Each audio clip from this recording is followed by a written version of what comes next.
Sharif Bukenya yakazibwako erya General yemu ku bazanyi abavuddeyo okulwanira bendera ya Uganda mu muzannyo gw'ensambagere.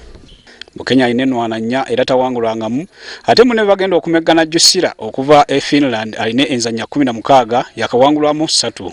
Waffe yetegese bulungi kubanga akwatibwako ba coach abali experienced mu muzannyo guno omuli coach Eddie Gombia ate nga yemutegesi Mr. Wandera Charles Brick ne coach Sem nga yuna amujjidde ddala wansi ne ba coach abalala betusuubidde abagenda okubeera nga bamwetabako okutandika ng'ennaku z'omwezi 4.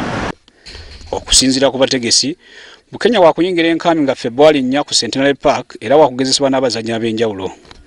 Ekibiina ekiddukanya omuzannyo gw'ensambagere mu ggwanga kikakasizza nga abasazi b'empaka zino bagenda okuggyibwa e Tanzania ne Kenya ate bakalabalaba basuubirwa kuva Bungereza oba Australia. Avaayo ng'ali mu iti yange nga munnauganda anemesa okukyalenjinga omusajja oyo mu Finland ajje nsooke bemu then ngende ku mu Finland. Ye Bukenya bw'abadde ayogera eri bannamawulire akasizza nga batagenda kukkiriza muzungu kumuswaliza ku butaka era n'asuubiza buwanguzi.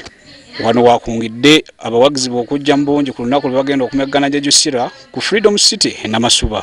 Munwana endala ezinaazanyibwa kuliko olwa Abu Chikwewa bw'anaaba ameggana ne Shamiri Shifura enzalo ya Finland, Richard Damulirwa ne Andu Maseruka ate mu Bidu Shaki bwakumwefuka ne Oscar Sewankambo.